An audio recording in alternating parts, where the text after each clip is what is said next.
the wealthiest people in the world either make their money through real estate or they hold it in real estate. So it's a very important subject, but a lot of people read about it, go to seminars, and never take action. So congratulations to you for not only building wealth for yourself, but also doing this podcast and sharing it with other people to encourage them to create a real estate foundation in their portfolio. You're listening to BiggerPockets Radio, simplifying real estate for investors large and small. If you're here looking to learn about real estate investing without all the hype, you're in the right place.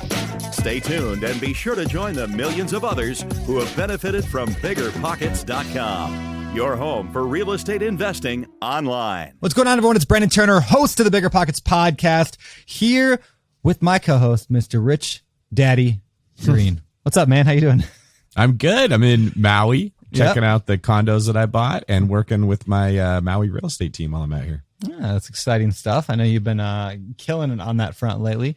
And speaking of killing it, today's show, our guests, plural, these two ladies killed it. They really brought a tremendous amount of value today. And something that you might not think is that important for real estate investors necessarily, but trust me when I say, like, it is vitally important. And so the topic today is like growing and scaling and then selling a business. Now, again, you might be thinking, well, I don't have a business. If you're in real estate, you have a business. And the principles we talk about today, specifically, we go through 6 Ps that the two authors, that's Sharon and Michelle, they talk about in the book Exit Rich. So they talk about these 6 Ps. We go through all 6 of them. Now, if Sharon Lechter, if her name sounds familiar, you've probably seen her name. You've probably read her books before. She co-authored Rich Dad, Poor Dad, and like a ton of other books in the Rich Dad, Poor Dad series. So Sharon was CEO at Rich Dad for a long time. You'll hear more about her story. But like, she's been a huge influence on millions and millions of people. And she continues to be. So you're going to hear about that today. And her co-author, Michelle, is Sharon. She's been a mergers and acquisitions person forever and has a tremendous amount of business experience. So all that and more to come. But first, let's get to today's quick tip. All right, today's quick tip. Let me pull it up here because I don't have it. Hold on. I think it's webinars, right? Yeah, okay. Today's quick tip, BiggerPockets webinars. I know this sounds like an advertisement. Maybe it is, but listen.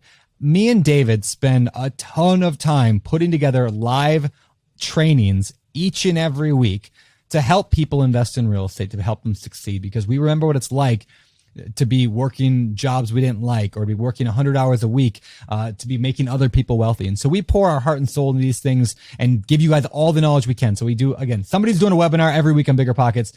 I would love if you attended. Just go to biggerpockets.com/webinar to sign up, and you'll learn about a ton of stuff with them. So yeah, but like literally like thousands of people come every single week. So why don't you join them? BiggerPockets.com/webinars. All right, Sharon and Michelle, welcome to the BiggerPockets podcast. It's awesome to have you two here. Well, we're delighted to be here. Thank you so much. Love this group. Thank you. Let's jump in, and before we get into the book you guys wrote together, I want to hear more about that today, but I want to get a little bit of background on each of you, on what you do in life, what you have done, kind of where your background is, what your expertise is in, and then we'll move over from there. So why don't we start with Sharon? Well, thank you so much. I appreciate both you, David, and Brandon. I appreciate both of you. Sure. My background, I'm obviously been around a long time. So I started in the accounting field and quickly realized that people didn't have a clue about money, and ended up leaving public accounting and starting businesses, started Woman Magazine, started a talking children's book industry, grew that around the world. And then my oldest son ended up going to college, getting into college credit card debt. And I was devastated, angry at him, but more angry with myself, and realized that we aren't teaching our kids about money in school. And that was December of 1992. And that's when I dedicated the rest of my career to financial literacy and financial education. Fast forward a few years, I wrote a little book called Rich Dad, Poor Dad, and that started a never heard of it. Yeah, started a 10-year business with Robert Kiyosaki and I. We were partners. I ran the company as a CEO, but we wrote 15 books together in the Rich Dad series. And then from that, I ended up leaving the Rich Dad organization because we became not so aligned in what we wanted to do with the business. And that's when I actually got the call from the president. President Bush asked me to be on the first President's Advisory Council for financial literacy. And I served both President Bush and President Obama. A few months later, I got the phone call from the Napoleon Hill Foundation. And we know what was happening to the economy, particularly in real estate in 2008, 2009. And they asked me to step in and help reinvigorate the teachings of Napoleon Hill. So not only did I have the honor of building the world's largest personal finance brand, but then to be asked to stand and step into the world's largest personal development brand. And I've written 4 books for the foundation, 3 Feet from Gold, Outwitting the Devil, Think and Grow Rich for Women, and Success in Something Greater. And written 26 books. Number 26 is over my shoulder here, called Exit Rich, which I wrote with Michelle Seiler Tucker. She's an absolutely world-renowned specialist in mergers and acquisitions and a business broker. And this information needs to get out because too many people own a job. They think they own a business, but they really own a job. So we're very excited about it. Inc. magazine has picked it up. It's being published out of their imprint. And I'm a huge proponent of the power of association. And so we're excited to have a new association with the 2 of you today. So thank you very much. That's awesome. That was like the best explain about yourself I've ever heard. So that was phenomenal.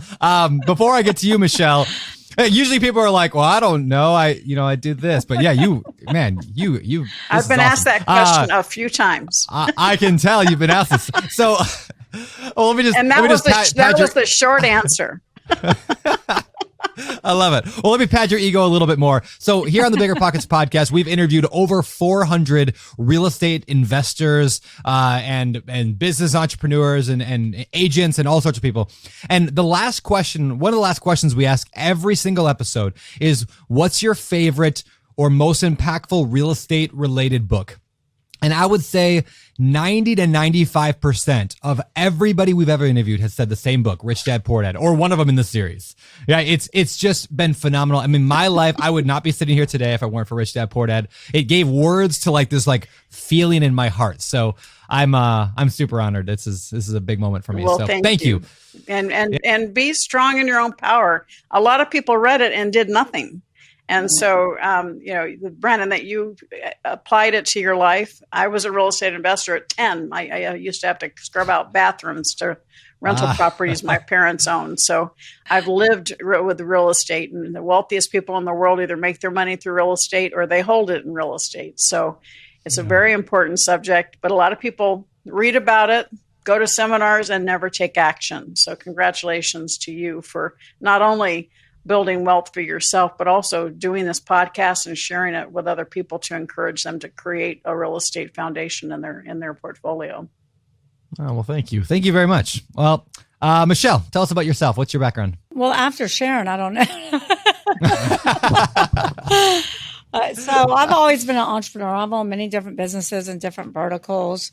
I did get that 3-letter word job for corporate America. So I've owned businesses in event space, graphics, technology, medical industry. I did go to work for Xerox. Xerox actually recruited me, and I was there for about 6 months, and then I was promoted to regional vice president, overseeing 100 unruly salespeople, and realized very quickly that I didn't like it. Yeah. And I ended up leaving Xerox, starting a franchise consulting, development, and sales business. Ended up partners with several different franchisors. And I had so many buyers asking me for existing businesses because they didn't want to buy franchises. So that's really when I decided to start a little over 20 years ago, started my M&A firm. And we really specialize in selling businesses $10 million and up. But I learned, a long time ago, 20 years ago, when I got into this industry, that what Steve Forbes says is true. 8 out of 10 businesses don't sell. 80% of businesses on the market will never sell. So I learned a long time ago, if I don't start fixing them, tweaking them, growing them, putting on a build-to-sell program, that I'm going to starve to death. And a lot of business owners are going to go out of business. And so I specialize in not just selling businesses, but we buy businesses and flip them. I partner with business owners and invest my capital, resources, core competencies to really grow that business, put them on a build-to-sell model. So at any given time, I own 5 to 10 different companies that we're building to sell. I've personally sold over 500 companies. My firm altogether sold a little over 1,000 businesses. And I'm an international speaker. That's where Sharon Lechter and I met years ago at an event, and have written 3 books, Sell Your Business for More Than It's Worth in 2013, of course, Exit Rich. And then I have a book coming out after Exit Rich on acquisitions. Wow. Wow, that was like equally awesome. You guys are so prepared. I gotta up my game here when it comes to like talking about my history, because you two just nailed it. All right. So you mentioned, Michelle, we'll start there. You mentioned 8 out of 10 businesses don't sell. So I want to get into this idea of why they don't. We're talking about a little bit about buying, growing, selling businesses today. But before I even ask that, I'm wondering from the two of you, why should our audience, who are mostly real estate investors, maybe some agents in there, some lenders, but the real estate investing kind of world, why should they care about this topic? They're thinking, well, I don't own a Five Guys franchise. I don't own a consulting firm. Why should I care? Well, your real estate investing is a business. And the issue is, are you doing what you need to create the foundation and strength of your business? So I always compare a business to a house, a piece of real estate. You have to go down first to build that foundation. And the house isn't going to sell if it doesn't have an electrical system and a plumbing system. And so understanding that a business needs all of those elements in it as well. And understanding that many people get so excited about their new business. They're out there selling their product and they're making some money, but they haven't taken the time to build the foundation around the business.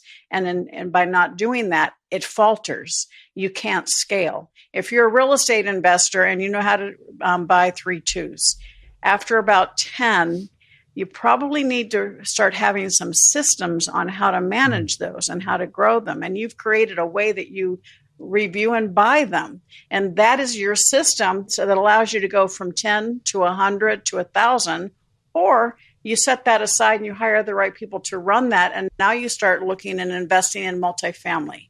Those are all business systems that help you build that foundation of your business.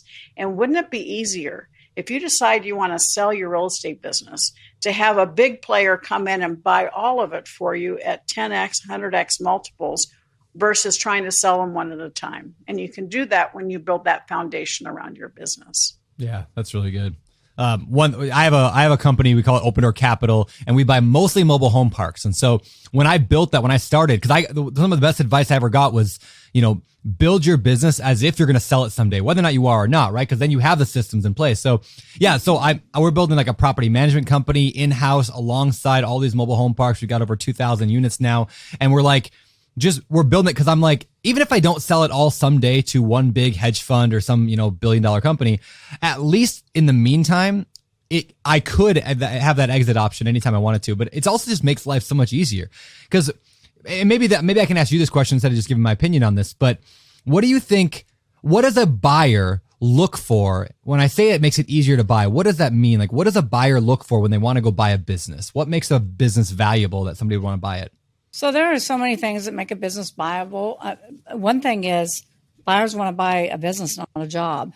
And unfortunately, so many business owners have created a glorified job in which they go to work at every day versus a business that actually works for them.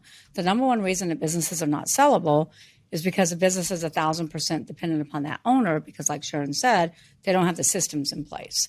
So you really have to have the people, you have to have the infrastructure, you have to have the processes.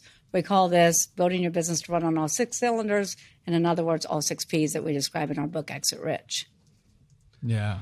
Yeah, that's a great The other point. thing I'd like to add to that is, when you talk about owning a bunch of different mobile home parks, you have a system. You have to have systems for how to manage all those. You have people in your office that are helping you manage it.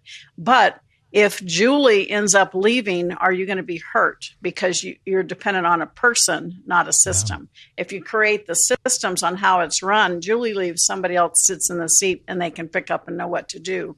It's so much easier to manage a business with systems than manage personalities. And the ability to scale is so much easier when you have strong systems that have been proven successful. Yeah. Yeah, but it's always easier to rely on personalities and your own elbow grease, right? This is the problem that we all run into. Like with my real estate team, it's called the David Green team. Good luck selling that to anybody else that isn't named David Green. That's going to be a very tough sell for me, right? But I can sell rental property super easy because somebody else can run it just the same. I'm curious, Sharon and Michelle, before we move into the 6 Ps, how often is this principle the number one thing that hamstrings a business owner, that they've taken shortcuts that they didn't realize they were taking?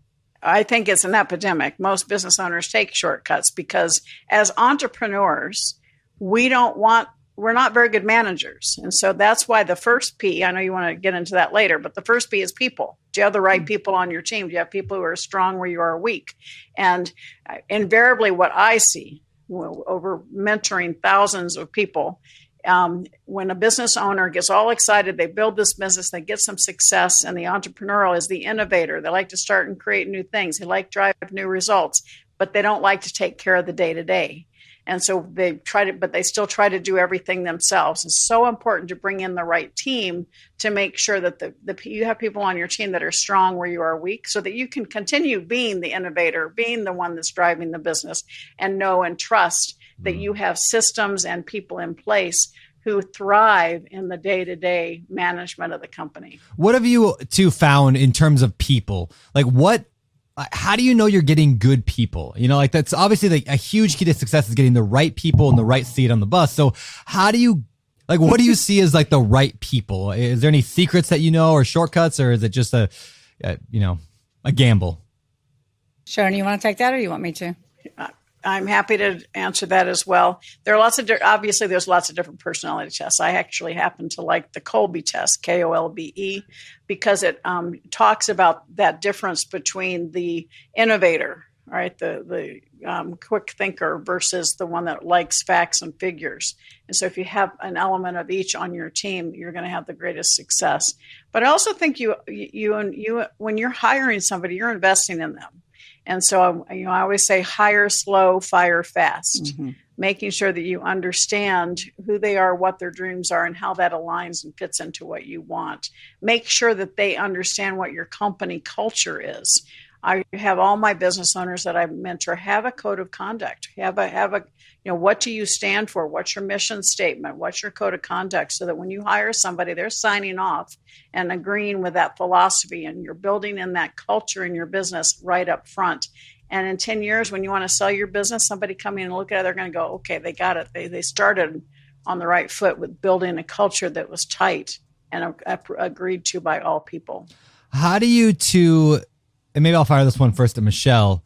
How do you deal with the fact that you need competent people that are like the best of what they do? This is something I think, David, you probably deal with a lot, which is you train people to be the best, really good, and then they leave, or they could leave, right? Because you just gave them all your systems and all your everything you gave to this person. How do you, but if you don't give them all that instruction, right, then they're going to stay and they're going to be terrible. So how do you balance that of having good people with giving them too much information? I mean, that's a problem with real estate investors all the time. They train people to work for them and they just go do themselves. How do we avoid that? Yeah, so, it depends on what position we're referring to. If we're referring to upper management, most of my companies, we do have them sign non-competes, employment contracts, things of that nature.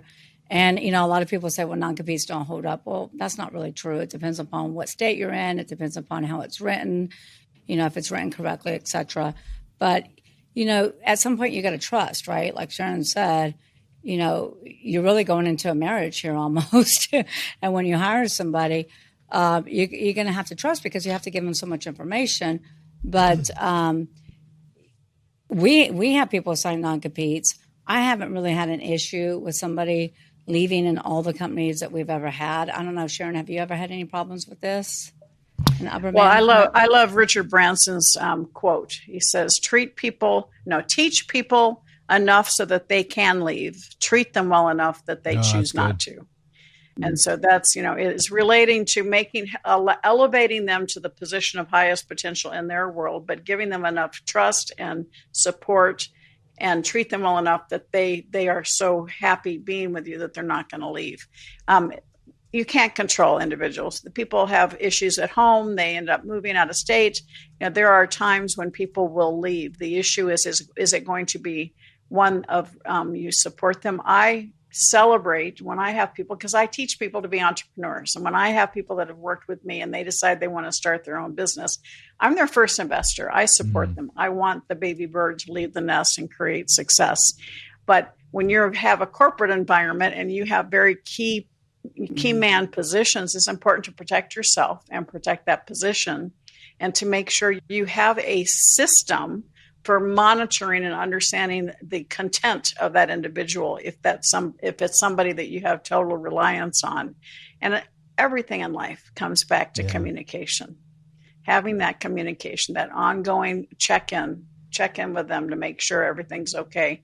Because you'll know if habits start changing and you start seeing, coming a little later, taking a Friday off when they haven't taken a day off in years. Those are things, you just have to start paying attention to that stuff and keep that line of communication open. That's really huge, I think. Nobody likes meetings, but that's one of, to me, the most important components of a meeting is that I can hear the tone in their voice. I can see their body language. You can catch those micro expressions when you see when someone else on the team has a victory and they look angry about it. You'll notice that in a meeting versus when you've got this checklist of tasks they're supposed to do and they want to work from home because everybody wants to work from home, but you don't see the resentment that's building. So I think that that's a super important part. That's really good, because you can oftentimes those things will grow into like Sharon just mentioned, they're going to leave you because of that. But if you nip it in the bud, you can just address it, make a change right off the bat. So, well, and gossip, that's the culture of the company. Gossip can create such problems within a company and within an organization that's unnecessary stress and worry. And every time we have a weekly meeting, and the first thing we do is we go in and we do a check-in with everybody. They'll tell us if something's happening at home. It's just kind of a normal thing. If we want to know you as a person as well as an employee, which I hate that word, by the way. I use the word team. But we want to know what's going on, what's happening. Let's check in with each other, and then get down to the business of the company. Because if somebody's struggling, in the last 2 weeks, we almost lost my father-in-law. We've been spending a lot of time out there. So there are other things, it's like, so my mind hasn't been focused as dramatically as it normally is. All right. People who know me pick up on that. Same thing in a company where the people that are working for you. You can see when there's something happening. Michelle, anything you want to add on that? Well, I think it's also good, depending upon the size of the company, I think it's good to have a liaison, a human resources manager. My husband and I own medical clinics, and we have a lot of employees. And if it wasn't from that one liaison, that one COO, basically, that reports everything back to my husband and I, we can't communicate with everybody all the time. It's just impossible. We have multiple locations. But she's been with us for 20 years. And she's our right-hand person. She's our eyes and ears. She communicates everything with us. So depending upon the size of your corporation, it might not necessarily be the owner. And the owner is not always the best manager, like Sharon said earlier. A lot of times owners don't know how to deal with employees. They're not necessarily always the best leaders. So you want to make sure that you have that liaison, that you have that chief operating officer, or somebody who can, human resources, that can work with employees, communicate with employees, and then make sure they communicate that to the owner. I'm going through that right now. Because my husband's not the best at that. And my husband's like, oh my gosh, the best thing I ever did was getting a liaison to help with that, because he's like, I don't know their name till after they've been here for 6 months. I go, well, that's not good either. We had 2 agents on my team quit, and they gave no indication they were going to quit. They quit out of nowhere. And when I asked them what happened, they said, these buyers are just draining me of all my energy. They're calling me every single night, all night long. Nobody was checking in to find out they were going through that. And so they finally hit a point where they just said, I can't do it anymore. And I realized I need exactly what you guys just mentioned. I need a liaison in the office that is talking to my staff and picking up on that. So that's what I'm hiring now. It's really important in the real estate industry because you have so many different personalities. If you're doing development, you've got all the tradesmen, you've got, the manager that's on site, then you've got the person handling all the ordering, and something doesn't come in, and it just explodes down the line. And so it's really important. Again, it all comes back to communication, but understanding that each role that's there requires a different set of skills. And, when you have an owner that's upset that something's not happening right in the house, you need somebody that knows how to manage those kinds of temper issues, not somebody that just says, well, just get over it. Right. So it's important to have the right people. Yeah. And that's why I said the owner's not always the best person, because the owner's mentality a lot of times will be, just deal with it. I've had to deal with it to get here. That's a lot of times the owner's mentality, the owner's perspective. So you do need that person who can be empathetic. Yeah, and the bigger you get, the more you need people. The more you need people, the more complicated and complex your problems become, because people are. So the more you need a person to manage those. That's a great point. So the first P here is people. What would the second P be? So the second P is product. And, I kind of go, when I talk about product, I like to give a little history. When I wrote Sell Your Business for More Than It's Worth in 2013 and did the research, I learned that 95% of all startups would fail. And we all know that. That's common sense. But then when I did the research for Exit Rich, I was just flabbergasted because the landscape has changed dramatically. And I showed it to Sharon, and Sharon was like, "Are you sure? Are you sure? You should research that again." So the business landscape has actually flip-flopped. Now only 30% of startups will go out of business, but out of 27.6 million companies, those businesses, and this is all across every vertical you can imagine, those businesses that have been in business for 10 years or longer, 70% of them will go out of business. 70%. You hear about the big public companies all the time, but you don't hear about the private businesses that are exiting poor, selling for pennies on the dollar. And the reason for that, don't you guys find that shocking? That 70% of businesses are going out of business that have been in business 10 years? That's nuts, because you think, you've made it over the hump. You've got traction. You've been going for 5 or 10 years.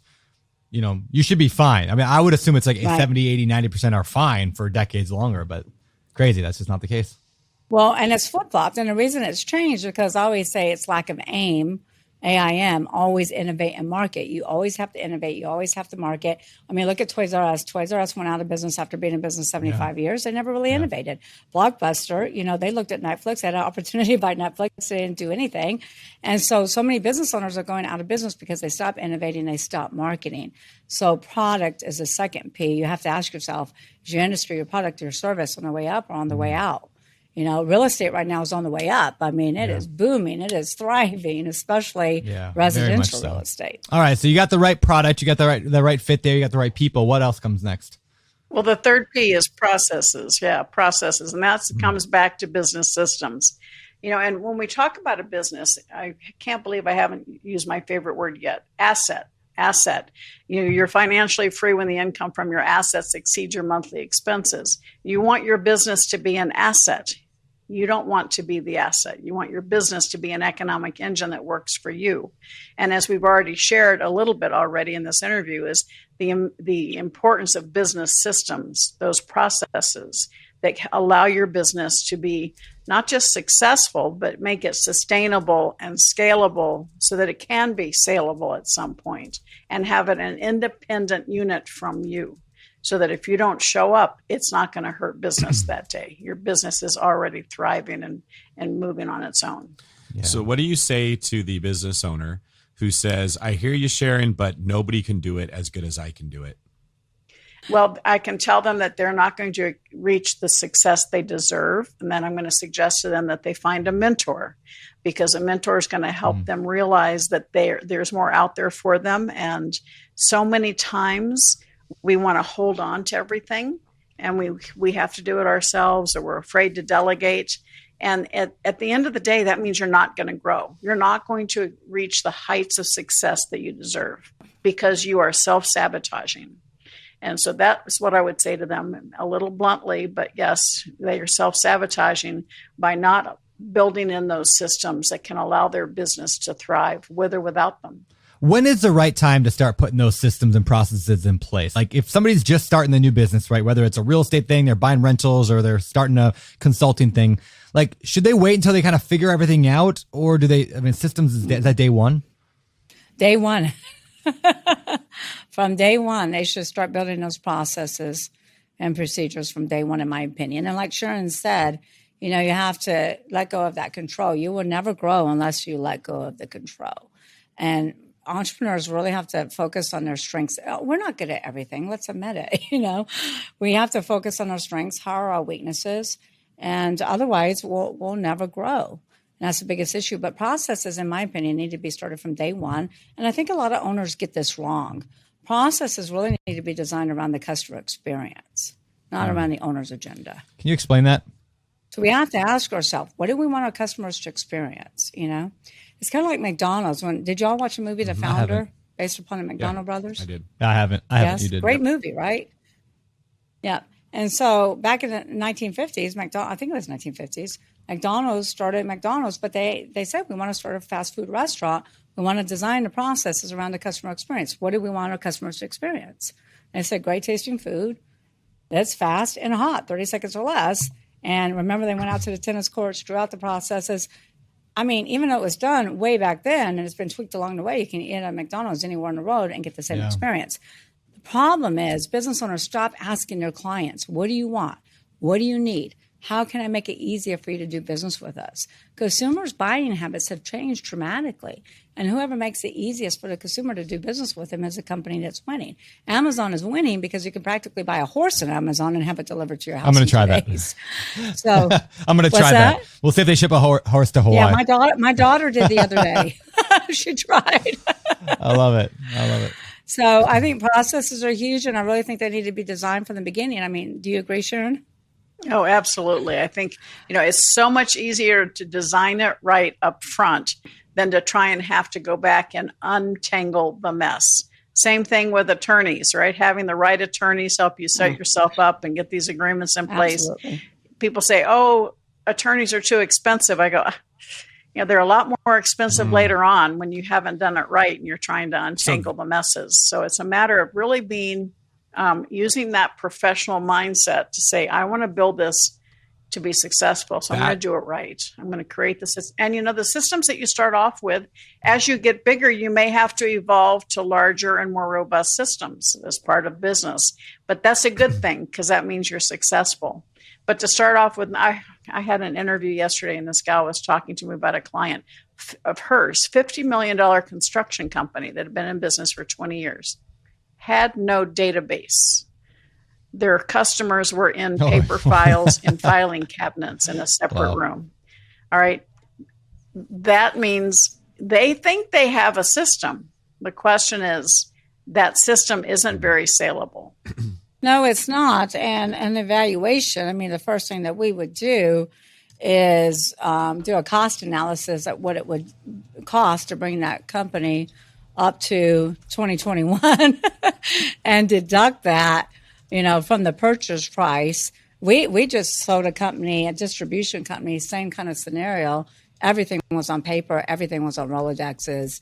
Our entire inventory system was on paper. We're selling a $70 million company right now, 300 employees, and you would think they would have all their processes and policy procedure manuals, SOP checklists together, You think right? so? So we're working with them. Hence the importance of Exit Rich, because if you follow the process that we outline in Exit Rich, before you start wanting to sell your company, you will be. So what happens, Michelle, you can jump in here, but you want $10 million for your business. And so a purchaser is interested, they come in, right? They ask you for your corporate docs. They're not in order. That 10 goes to 9, right? They ask you for the agreements with your vendors, your suppliers. Well, some of them are here. I think I can get them for you. That goes down to 8, right? All of a sudden, you're not dressed for the party. And so you want to create that foundation and be prepared. Have your documents in order, have your valuation, discover that intangible asset. That 4th P is proprietary, your intangible valuation, identify it, protect it, and leverage it. And that's the value that we provide in the book Exit Rich, taking you through this process on how to strengthen the core of your company so that it can grow much more quickly. Yeah, because otherwise it's not going to be sellable. Like earlier, Sharon said, we're not going to be able to maximize value, or we're going to have to time out and I have to go in and get everything in working order. Sharon, you mentioned earlier that it seems too expensive to do some of this stuff. And I've noticed that in our companies, one of the biggest enemies to success in the companies I run are when people say, well, it was faster just to do it myself. It feels too expensive in the moment to stop and create a procedure and train someone to do it, even if it's as simple as, can I just go to a website and click a button? Yeah. But over 10 years, how many button clicks did you have to do because you didn't want to show somebody else how to do it, make a system? And I think what that does is it turns into having all your files in a filing cabinet 20 years later when you go to sell your business. And now it is very expensive that you didn't systemize it. So I'm constantly having to just be disciplined and say, yes, it would be faster and easier to do it myself. But if I make that decision every time, I never have a business. I always have a job. Is that, in your two opinion, really the genesis of where this problem comes from and when it grows into something that's a huge problem when you try to exit? 1,000%. Yeah. You ask a business owner, are you unique? Yes, I am. Nobody does it the way I do. I've got this tremendous, and yeah. So where did you get your legal agreements? Oh, I download them off the internet. So if you're unique and you're using pedestrian agreements, how unique are you truly, right? Yeah. So let's get the right talent on board that can identify that uniqueness and protect that uniqueness so that you can get the greatest valuation possible. And again, it comes back to that if you're too cheap to invest in the foundation of your company, you will never reap the rewards of the value that you can create. Hey, I was just going to say, the other big issue that I find, Michelle, that really the biggest reason that businesses are not sellable is because all the data is in the owner's head. I mean, even this company that we're selling for $70 million right now that has 300 employees, buyers are going to buy a percentage of the company because the company still will not operate without that owner, because so much of the data is in their head. Yep. So you really have to get the data out of your head onto paper. Otherwise, you'll never be able to scale, and we won't be able to maximize value. Yeah. Can we take a side detour here real quick and talk about how a company is valuated? Because a lot of our, audience they're real estate investors. So they think, well, that house is worth what those 3 houses sold for, right? It's comp based, but that's not quite the same when it comes to buying and selling a business. So maybe Michelle, can you explain how is a business valuated? What are multiples? How does that whole world work? Absolutely. So I'm going to give you a crash course on valuations. Please. And then I'm going to take you, Sharon and I will take you into proprietary, because proprietary, all those proprietary assets, those proprietary synergies, they can take you from a 5 multiple to 7 to an 8 to 10 and up. So this is a perfect transition. Good. So I always say the companies that are under $1 million in EBITDA is earnings before interest, taxes, depreciation, amortization, will typically trade anywhere from 1 to 3, 3.5, depending upon synergies, unless you're in SaaS. SaaS is a multiple of revenues. Now, the sweet spot is when you get your EBITDA over $1 million. Over $1 million, we have so many buyers. There's 5 types of buyers. And over $1 million in EBITDA, typically starts at 5 and up. Okay. 5 and up, dependent upon these synergies, because for 5 and up, then you got private equity groups that buy based on platforms and add-ons. You got strategic/competitors that will typically pay the highest multiple because they're buying synergies, and they're paying for synergies that not only in that company, they're going to catapult their current company to the next level, like databases and contracts and patents. And then the last type of buyer that we talk about is sophisticated entrepreneur. But the synergies, the proprietary assets, is what gets you the higher multiple. And this, out of all the P's, to me, is the highest value driver. There are 6 pillars that I talk about in proprietary. Do you want to go through these? Sure. Let's do it. So number 1 is branding. I always say the more well-branded you are, the more I can sell your company for, as long as your brand is relevant in the mind of the consumers. Is anybody paying any money for Blockbuster? Yeah. Well, I had some friends. We all went to visit a friend who was running a race in the same town as the last Blockbuster, which I think is Bend, Oregon. And so, I don't know, they went and bought 20 Blockbuster jumpsuits. So, people are buying something from the last Blockbuster, but that's about it. Tracksuits. But yeah. Well, branding. So the more well-branded you are, the more we can, the most valuable brand in the world. Do you guys know who? The most valuable brand in the world Coca-Cola, is? maybe? What company? Coca-Cola's in the top 10. Apple, maybe? Apple. Yay. Have you been reading my stuff, listening to my podcast, Sharon? Apple is worth $359 billion. That's just a brand. That's not assets, inventory, real estate, EBITDA, or anything else. So build your brand. And then trademarks are extremely valuable. Trademarks, your company name, your slogans, your podcast. We have a company that's got 12 different products that has a federal trademark for each product, because one product is exclusive to Target, one's exclusive to Walmart. The biggest mistake I see with trademarks, and Sharon can probably speak to this too, because her husband, as a bonus, is an intellectual property attorney. But trademarks are huge, and a lot of business owners come up with a name. They go to GoDaddy and they punch in a name and go, okay, I got the .com, and then they'll go to their estate, get a state trademark, but then they never check the federal database. So they can be in business 5, 10, 15 years. I see this happen all the time. And all of a sudden they receive a cease and desist letter in the mail and they have to stop using that company name. And they'll hire an attorney. They'll throw a lot of money at it. And probably unless they have Michael Lechter, they're probably going to lose. And I'll have to start the rebranding process all over again. Do you agree, Sharon? It happens all the time. It happened twice last week with the group that I was with. They got, I got the domain name. Well, have you checked the trademark? And it's really easy. It's just an easy uspto.gov.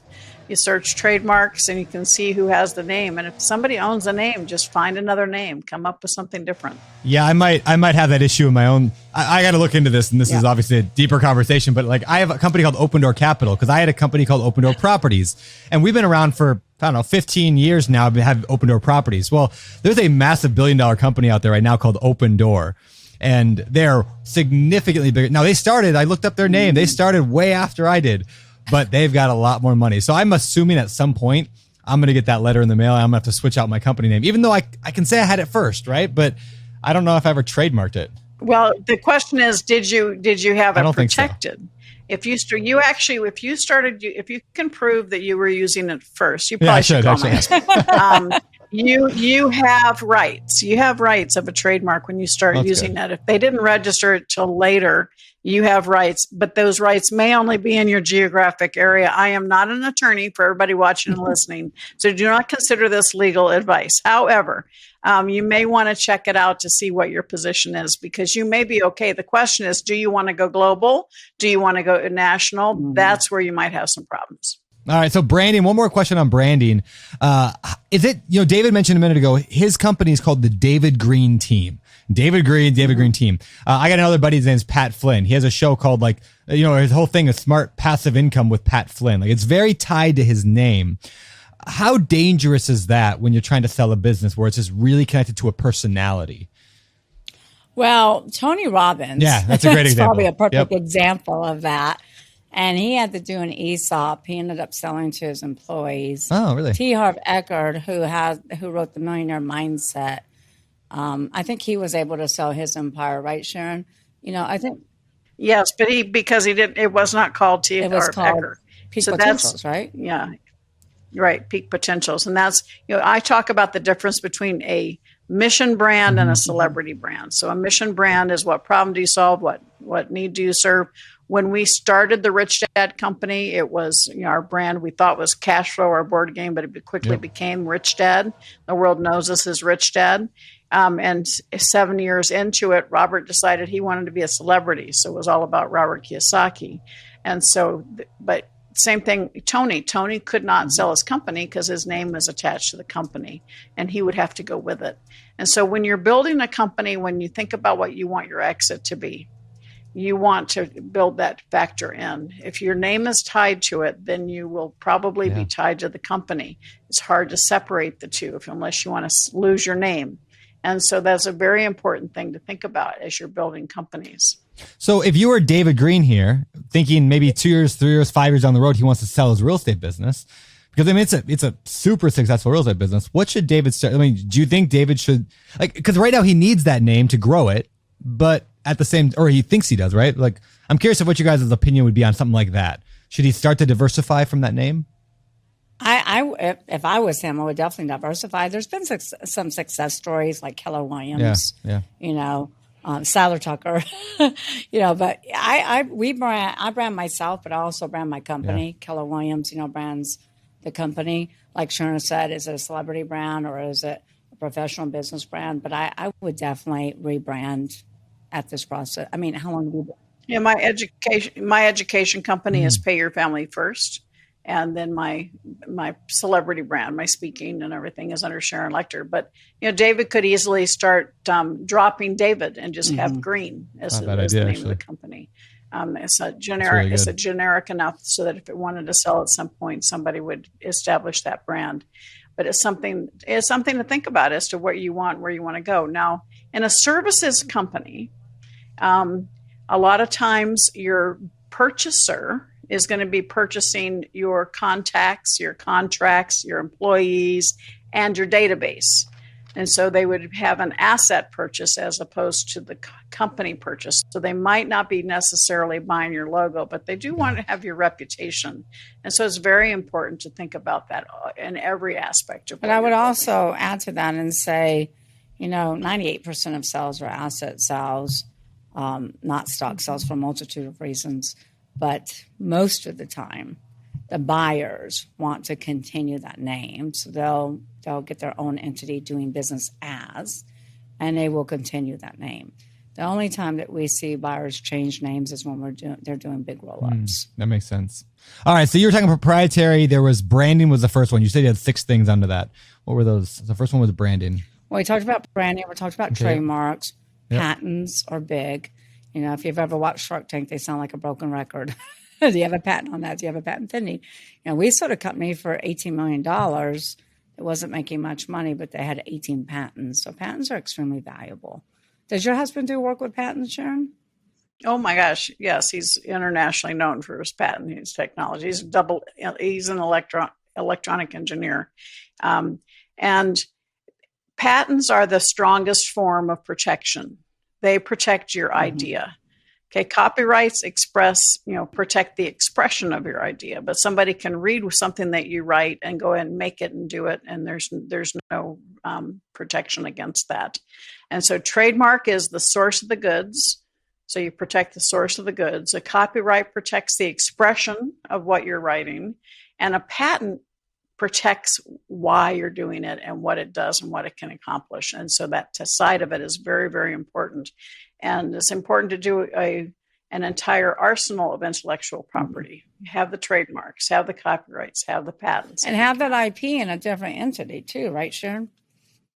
Yes, always in a different entity. In fact, I'm doing some projects with Brandon Dawson. He's the equity owner, started Cardone Ventures with Grant Cardone. And he sold his company about 7 years ago for $151 million, 77 times EBITDA. Whoa. 77 times EBITDA. Whoa. Yes, amazing. And so I had known him for years. I've spoken for his organization, and he rolled up a bunch of hearing aid companies, and that's what the company was called, Audigy. And he was a big fan of my book, 3 Feet from Gold. And I just learned this a couple of weeks ago. I did not know that. In one of my conversations with him, he was telling me about this training that he's developed for all his companies within this group, Audigy. And I said, are you that's your stuff. This is your knowledge. Are you putting this in a separate entity? And he said, no. And I said, well, you should, because then you can license it back to the company. But that's you. That's what you know. And when he sold the company, and that company continues to grow, it's over $4 billion today. And he has a license with them. But now he's able to take that intellectual property and build Cardone Ventures because he's got that technology and the rights to use it. And so it's so important to understand.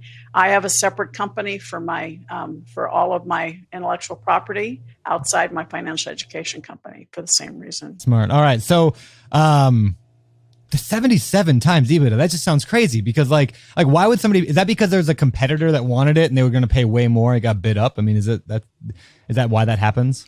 Well, it's because of the intrinsic value that he was able to roll up across the country. All of these individual mom and pops, Audigy clinics, and rolled it up, and a big player bought it.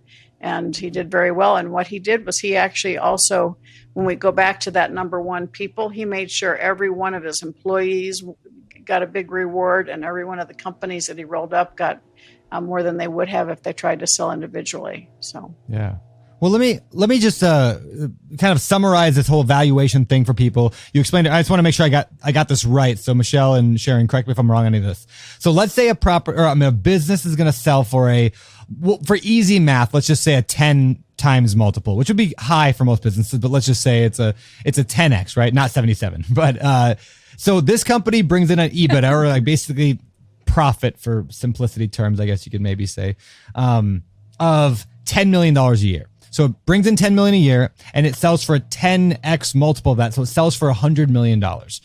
So the cool thing about business, and why I love this concept of buying and selling businesses, like buying or building and then selling businesses, is because if you can take that company from $10 million and increase their revenue up to $12 million using the same stuff we're talking about today, the right people and the right processes. Or you buy a distressed company that should be worth 10 million, you buy it for 5, right? Because they don't have any of the right things in place. You put it in place, and now you take your $10 million thing, turn it to a $12 million a year profit business. And at that same 10x multiple, now it's worth 120 million, not 100 million. So an owner could buy a company, right, for 100 million. I mean, again, there's some complexities here, but you buy it for 100, fix it up a little bit, and sell it for 120. That's what, when you say flipping businesses, that's what you're getting at, Michelle, right? Absolutely. And, here's the bottom line. Valuations are more of an art rather than a science. Yep. Because, again, when we get EBITDA of over 2 million, 3 million, 5 million, private equity groups won't even look at platforms unless you have an EBITDA of at least $3 million and up.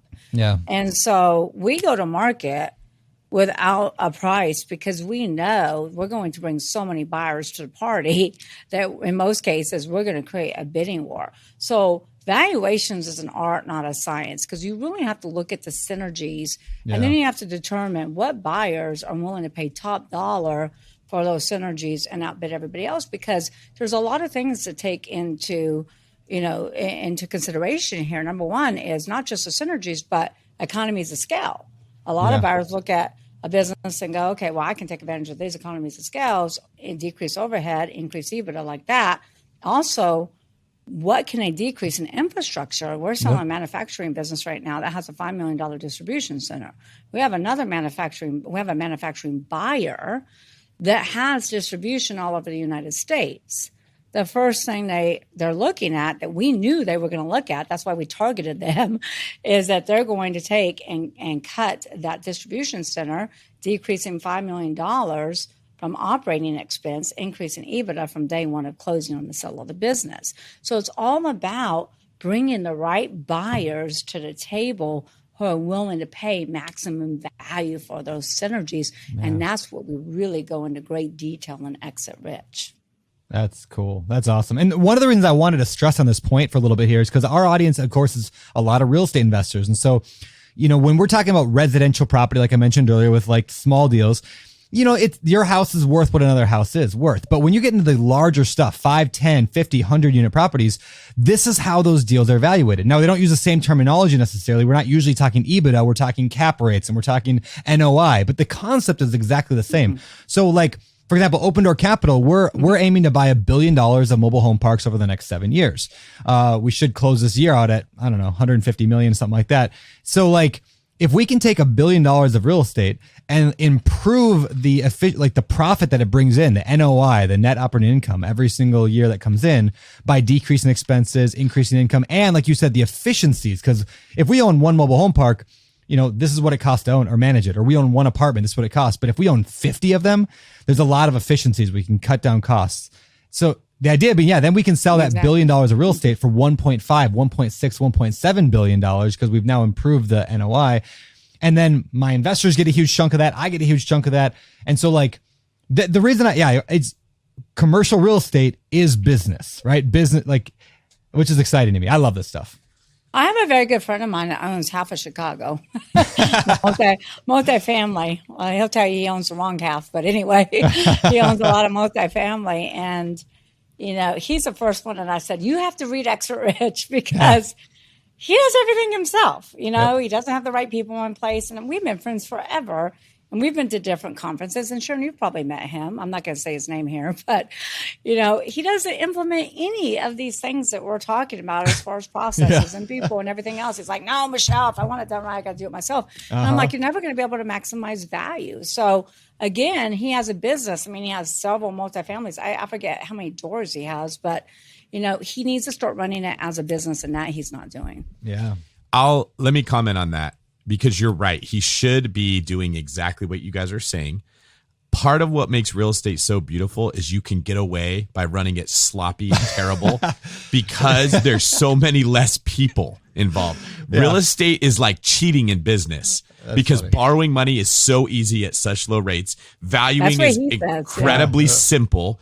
management, nobody likes property management. Compare that to business management. You'll love it. Yeah. It's not even close. If you look at the 20 agents I have to manage on my real estate team for the money I get versus the 20 houses that I have, and like, I don't even need one person. I have half a person because the property managers deal with it.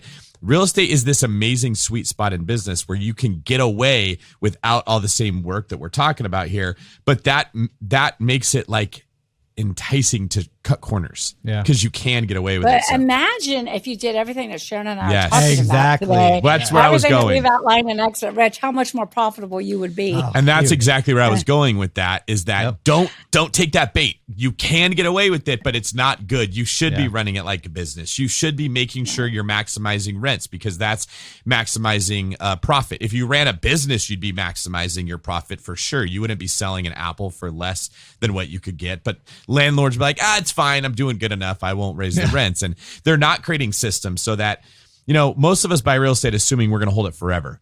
But you guys have me thinking, what if I bought real estate with the purpose of exiting into a REIT? Yeah. What type of property would I buy? What would a REIT be looking for? How would I structure this? That is exactly how I built Open Door Capital. Was thinking, I'm going to sell this to a REIT or to a hedge fund. What do they want? Well, they're going to want systems. They want people. And a REIT's not going to be interested in you if you have even, $1 million worth of property, $10 million worth. They're not. But when you're at your $150 million, they might at least take a call. But when you're at $1 billion, they're going to sit down and talk to you. And so that's good. And if my financials are in order and I have the right people in place and there's systems that they could just grab, plug it in, make it work, they're going to be looking at me. If it's all, remember the Dumb and Dumber scene where they wrote down the IOUs on the back of napkins of all the money they spent from the suitcase, right? That's how a lot of investors run their business. Like, here's the one for the Ferrari. You might want to keep that one. It's worth a lot. All right. So this is awesome. So we don't want to keep you guys all day. So why don't we wrap up the rest of the P's so we can get you all out of here today, and of course encourage people to get the book, which we'll talk about more in a moment. But so we covered last thing, we talked about proprietary stuff. What comes next on the P's? So the fifth P is patrons, and that's your customer base. Most businesses follow the 80-20 rule, where 80% of their business comes from 20% of their clients. They have customer concentrations to customer diversification. I mean, I'll give you a perfect example. We're selling a media company. Yeah. Wow. They have 5 clients. We're selling them around 15 million. 5 clients, that's all. But they were catering to casinos. Here's the problem. Problem is they lost 2 clients. They lost 2 casinos while we were selling them, and their EBITDA, their revenues dropped in half. Their EBITDA dropped even more than that. And the big issue is they had to keep the talent for the other 3 casinos. So they were not sellable anymore. We ended up merging them with another marketing company. So you really want customer diversification. The other thing I see too is a lot of businesses have been in business, 20, 30, 40 years. Yeah. The customers are aging out and the business owners are not innovating and marketing and to reach new customers. And the newer generations don't purchase the same way as baby boomers do. So it goes back to, what do you need? What do you want? How can I make it easier to do business with us? So patrons. And then profits, obviously everybody's in business to make money. I always say lack of profits is never the problem. It's always a symptom of not operating on one of the 5 Ps. Clients come to me all the time and say, Michelle, I have a profit problem. I'm like, no, you have a people problem. No, you have a process problem. Yeah. But lack of profits is never the problem. Please. Yeah, I'd like to talk about patrons just a quick moment, because particularly in the real estate industry, my husband and I got involved with EXP Realty to help train and get realtors to understand that is a business. They're running a business. You can have transactional revenue, commissions, but commissions only last you to the next commission. Let's build that ongoing passive income stream.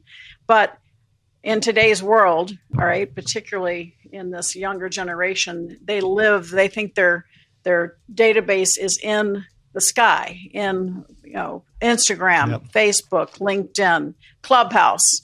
They get so excited because they have all these followers, but you don't own those. They're great to be there. You want to be there. They're lead generations, but you have to invite them home to your database, entice them to come back. Top 5 things to know before you sell your house. Top 5 things you want to know before buying a house, and get them to come and download that so that you have their name, so that you can create a relationship, particularly in real estate. Too many real estate agents have transactional mindsets, And so somebody buys a house from them and they forget about them.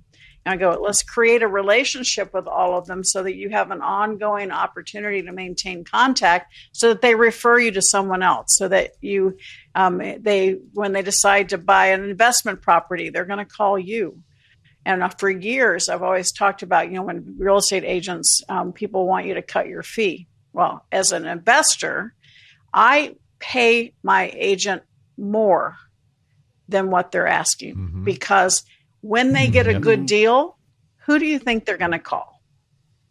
And so again, as patrons, having that patronage, the loyalty, that relationship with your database. And so, there are companies that are sold because of their database, when you've got a competitive company coming in to buy you because they want your customers. Oh, that's huge right now. I mean, the whole big data concept in businesses, isn't that what they're really getting at? Yeah, we didn't get to finish proprietary, so databases in proprietary is like one of those pillars. It's like Facebook paid $19 billion for WhatsApp, and WhatsApp was hemorrhaging money, but they had 1 billion users. So databases are huge. We always evaluate databases. Yeah, that's huge. Brandon, this idea of owning your database and actually making it an asset in your business. This is really similar to what you're doing with your text newsletter Behind the Beard, right? Yeah, that's exactly. So Sharon and Michelle, what I did is, so I have 250,000 followers on Instagram, which is great, right? And I raised a lot of money over the last couple of years for my real estate business through that. However, like you said, I don't own that. I've heard of people getting their Instagram accounts hacked, and then hey, if you don't pay us $1 million, we're going to delete your account. And then if you don't pay them, they delete your account. I'm like, that would terrify me. And so, I started I could have done an email list, and I have that as well. But I figured where the world is moving towards. So I started a text letter, I call it. So they just they join this Behind the Beard newsletter. So every week I text them 5 things that I'm learning or buying or doing. And so now I've got this list. I think I have almost, 10,000 on that. Those are mine. I can communicate to those people. I can talk about what I'm working on. I can raise money. I can build relationships because that's mine. So I would encourage anybody who's especially in internet marketing of any kind. If you have a website, that list is vital, because you don't own your social media. It's a huge problem for particularly younger people that are starting businesses. They don't even think about a database because they're so excited about being, popular. I got the blue check mark on Instagram. I should be fine. Yeah. Until you lose that, or until Instagram changes the algorithm. Yeah. Crazy. Yeah. I've been hacked. I've been hacked on Facebook twice. Yeah. Well, I lost my personal profile on Facebook. It got hacked from somebody in Vietnam. They took over my business page too. We were able to get our business page back, but I can never get my profile back. It's a good reminder, everyone, to set up 2-factor authentication now on all their social media. Most social media. Did you? They still got in. I had that. Oh, man. So that's They went in somehow. They got in, and they changed my emails and my cell phone out of the account, so I could no longer access it. Yeah, that sucks. Yeah, crazy. It's a crazy world. So own that list. That's yours, of your people, whether you're a real estate investor or a business owner. Own that list. That's any business. You have to build that database, and don't have Rolodexes. Yeah, so good. Yeah, social media is great. You want that, but look at it as lead gen and bring them home, nurture them home. Really good stuff. All right, so we covered the last one was profit, then, right? Do we hit all the P's there? Yep, profit, all the 6 P's. And too many people just focus on the product and the profit, and they don't have the success they deserve because they haven't built the structure of their business. And that's the whole reason Michelle and I got together to write Exit Rich, to share people the information they need. Just 1 or 2 things out of the book can increase your valuation of your company tenfold. When that's what we want you to do, is to invest $24 for a book that's going to help you create greater value and longevity and success in your business. Well, then it can also help you not become part of the 70% statistics that businesses going out of business, and the 80% of businesses that will never sell. There were 3 things that are proprietary. Contracts are extremely valuable. Buyers will pay a lot of money for contracts, manufacturing, vendor, distribution, franchisor with franchisees, any type of exclusivity. Obviously, client contracts are the most valuable, especially if they have a subscription model with recurring revenue. The caveat to contracts, the mistake that I always see business owners make, because most sales are asset sales, not stock sales. Most sales are asset sales. They never have the 2-sentence transferability. What was that clause? Contract. So if the buyer doesn't agree, the don't even know two-sentence what that is, yeah. transferability clause. It says Oh, this okay. Basically contract like a is wholesale transferable deal. from Okay, yeah, and yeah, or yeah. a signee. Oh, I didn't know that. Okay. I wonder if I have that in mind. Yeah. So the problem is that the buyer doesn't Yep. agree to a stock sale. And, look, I got a client right now that's got 5,000 customers. They're not going to go get 5,000 Yeah. consent to transfers. So you want to make sure you're proactive and put that in language in there. Also, celebrity endorsements are huge. We have a client that has products with Oprah, and strategics will pay a lot more money for celebrity endorsements, especially, I call it digital real estate, like when you have radio personalities, those celebrity endorsements. They can only endorse one real estate company at a time or one, skincare line or something like that, because otherwise they lose credibility. Yeah. So that's like prime real estate. And then e-commerce businesses, any of those top positions on Etsy, Amazon, Wayfair, etc., strategists will pay a lot of money for that. Content. We're selling a huge educational platform business right now, and they have so much content and so many books in their pipeline. That's worth a lot more money. That's worth a higher multiple. Do you agree, Sharon?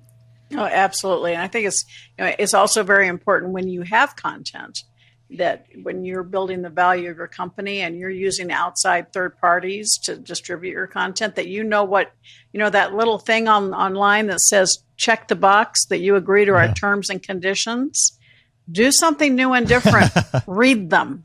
Because a lot of times when you read them, that company, you're giving them permission, you're letting them have a perpetual license to your content that they can do whatever they want to with it forever. All right. And we see this time and time again. How many times do you check the box and not read that, right? So you have to see what it does, what it says and what kind of ownership, because it can impact the value of your company if you've given somebody else rights to it. And even if you hire people to write content, you want to make sure that you own that content, not the employees, not the interns, not the, freelance writers. Number one issue in small to medium companies, people that are now using Fiverr and outside sources, somebody to do their website, you have to have a work for hire agreement, which says when I pay for it, I own it. Your headshots, big one. A lot of people don't get that kind of it. So you don't really own the headshots. They do. And you're restricted to your use. So every time we do anything here, every agreement is, this is mine. I own it when I pay for it. I found that out my first photography headshot I ever did 10 years ago. I posted the picture online later, and the photographer reached out and was like, this was a friend too. It was like, hey, just so you know, I own that. You're not supposed to post that online. I'm like, I hired you for me to do headshots. She's like, well, just put my logo on all the pictures you put online. I was like, screw that.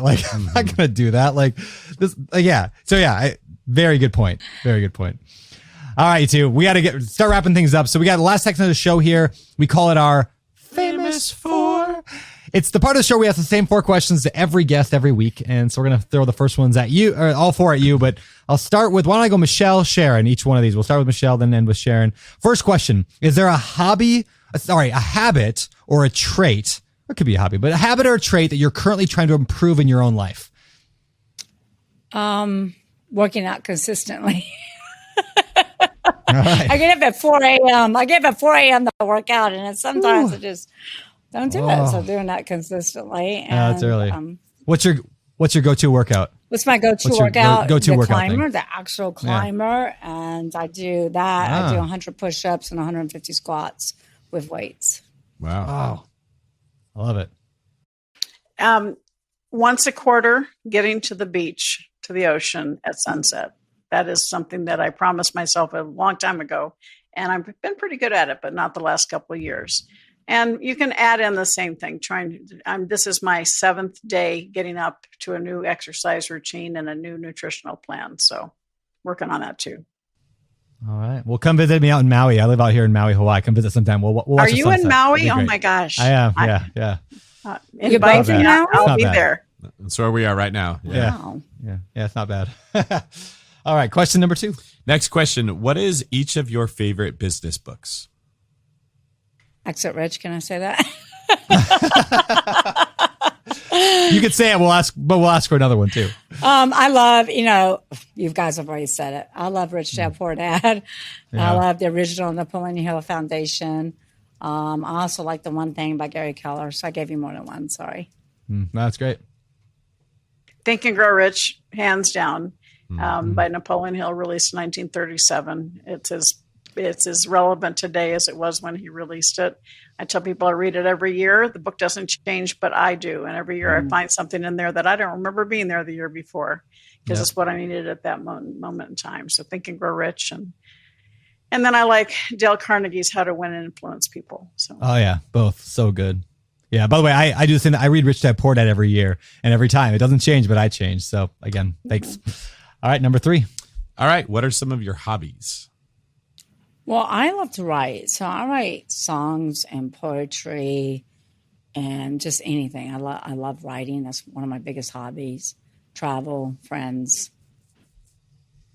So my hobby, we have a ranch. It's a guest ranch, cherrycreeklodge.com here in Arizona, 3 hours outside Phoenix. And so we spend, every time we can, we get up there we have 4 new horses, 2 colts and 2 fillies that were born in the last 2 months. So that's a pretty big hobby. We have fishing, shooting, horseback riding, and all kinds of fun. We do business retreats up there. So that would be it. And reading. I'm an avid reader. So that's definitely it's probably not a hobby. It's an avocation. So. There you go. Very cool. Yeah, well, that's actually on your website earlier today, Cherry Creek Lodge, and that looks like a lot of fun. So I'll have to come check that out someday. And hey, if y'all sell enough books, you can go there. It's one of our, it's one of our book buys. Is it really? That's awesome. I've been offering people a sort of gift certificate if they sell 10 books or more. So that's awesome. Well, everybody go buy a copy of Exit Rich, because I want to go to Cherry Creek Lodge. It's great. All right, last question from me. What do you think separates successful entrepreneurs from those who give up, fail, or never get started? Obviously, there's a million things, but if you had to really narrow it down to one thing, what separates those who succeed from those who don't? Gosh, there are a million things. The first thing that comes to my mind is grit. Just grit, perseverance, mentorship. I know I said more than one. That's good. For me, it's faith. Faith in yourself, faith in what you're doing, faith that is needed and necessary. Successful businesses solve a problem or serve a need. And that we self-sabotage because we allow fear to paralyze us. And so if you can learn how to just get rid of the fear, Outwitting the Devil can help. One of my books with the Napoleon Hill Foundation. Yeah. But converting that fear into energy and into faith that what you're doing, when you have faith, you can do anything. I love it. Awesome. All right, ladies, where can people find out more about you? Michelle? So for me, my main website is seilertucker.com. Sharon, you want to tell them your main website, and then we'll give them information about how they can get extra rich? Sure. You can find me at SharonLechter.com and Sharon Lechter everywhere else, LinkedIn, Clubhouse, Instagram, Sharon Lechter. And to get the book, Exit Rich, you can visit exitrichbook.com. ExitRichBook.com will get you an electronic copy right away. And then when the book is actually released, we'll send you the hard copy on June 22nd. But ExitRichBook.com. And in addition, you get all kinds of bonuses when you order the book. Michelle, why don't you share those? And I was going to say, you can follow me too on social media, Michelle Seiler Tucker. But ExitRichBook.com is $24.79, which is less than Amazon, and before June 22nd, which is our official launch date. We'll ship the hardcover to your doorstep, no additional shipping. You'll get a lifetime membership into the Exit Rich Book Club, where you get video content, where we do deep dives in different strategies and techniques, plus documents, like Sharon said, documents to operate your business, documents to sell your business, and sample, employee handbooks, org charts, policy and procedure manuals to sell your business, sample letter of intents, purchase agreements, due diligence checklist, closing documents. And Sharon knows that if you go to an attorney to try to recreate all these documents, it would be thousands upon thousands of dollars. These templates, they are there for your review and your download. You just have to remove my company name. There you go. I had a lady email me yesterday, and she goes, "Can I use these templates?" And I go, "Yes, but remove my company name." And then we're also giving a 30-day membership, free membership into Club CEOs, which is an entrepreneurship mastermind where we do hot seats Q&As to help build the sustainable, scalable, sellable business. So all of this is at exitrichbook.com for $24.79, which is less than lunch, right, gentlemen? I love it. I'm such a big believer. Like I have this theory in life. If there's a book that I think maybe I should buy, I buy it no matter what. Cause I've never read a book and had it not give me significantly more value than what I paid for it ever. It doesn't matter. I could pay $1,000 for a book. Every book I think I've ever read that's nonfiction anyway, has given me more value than what it costs. So if this book, if you get one idea or one thing that helps you at any point in the next 70 years of your life, like, is it not worth $25? 100% so. Well, and it's so true. And my friend Steve Forbes, his testimonial says it's a gold mine for entrepreneurs, because it truly is. All the information, and we're talking about many, many years of my experience, plus a lot less years, but to still substantial number of years on Michelle's part. I'm a lot older than she is. We come together and we're showing all of our experience, our successes, our learning opportunities, and those of the clients that we've worked with. So all brought together in one place for you to learn and be able to really speed your way to success and build that structure so that you can eventually sell your company. Awesome. Yeah. And what's really interesting is, we've had several case studies already. We've had a gentleman that's been in media for 20 plus years. He said he downloaded the PDF, and he said it's by far the best business book he's ever read. Wow. He didn't know about the 6 Ps. He didn't know about half the stuff that Sharon and I talk about in Exit Rich, and he's integrated it into his exit strategy. There's a pharmaceutical company that just emailed us and is hiring us actually right now. He printed out the PDF on Ledger. That's awesome. And is using it as a workbook. He's integrating it to his growth strategy and his exit strategy, and hiring us to probably sell his business between $30 to $50 million. It's amazing. It's amazing. Well, thank you two so much for writing this book and for all the books you guys have written and all the work you've done in the world. It's been phenomenal to have you here today. So thank you. Well, we appreciate you, Brandon and David. Thank you so much for making this opportunity and providing this learning resource for everyone, and anybody reach out. My email is info@SharonLechter.com. Whether you have a real estate question or a business question or just a personal finance question, feel free to reach out. Will do. Awesome. Thank you. David, you want to? Thank you so much, Brandon and David. We truly appreciate it. Thank you. Thank you, ladies. This is David Green for Brandon. Big or small, he'll read them all. Turner. Signing off. You're listening to BiggerPockets Radio, simplifying real estate for investors large and small. If you're here looking to learn about real estate investing without all the hype, you're in the right place. Stay tuned and be sure to join the millions of others who have benefited from BiggerPockets.com, your home for real estate investing online.